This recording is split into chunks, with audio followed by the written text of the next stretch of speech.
Magandang umaga, Panginoon ko. Salamat sa bagong buhay. Wala po tayong sakit. Wala tayong mga kaaway.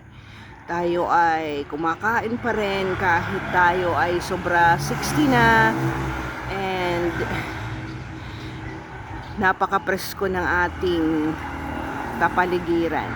Let us go back to the basics.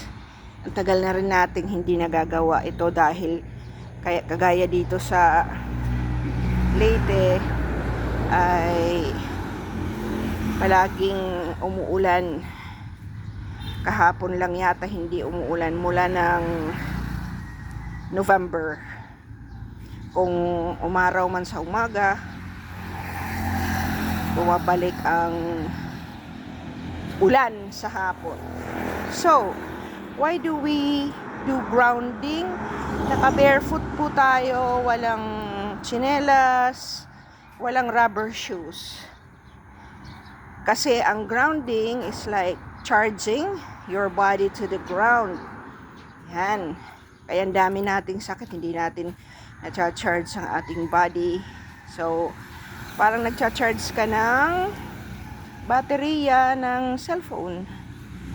So, you do this maybe 45 minutes in the morning and another 45 minutes in the afternoon. Ngayon po kasi holiday, you can do this.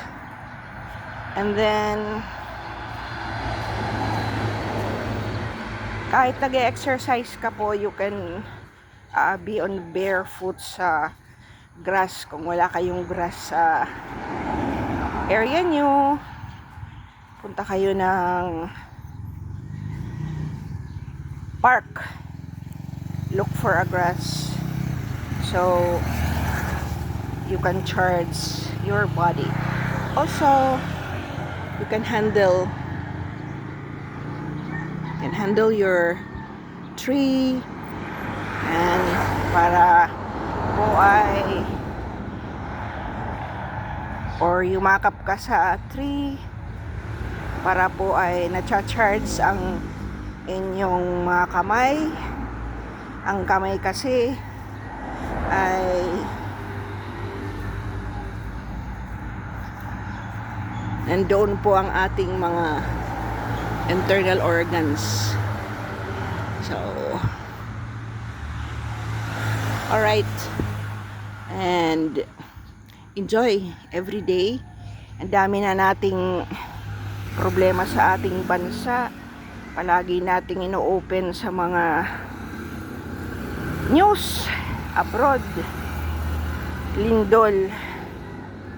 Kaya po magnilay-nilay tayo. Maghanap kayo ng iglesia na kayo ay align talaga sa utos ng Biblia. Thank you for listening, and I hope you would enjoy also, like I do. Enjoy watching and reading the Holy Bible. Great day, everyone.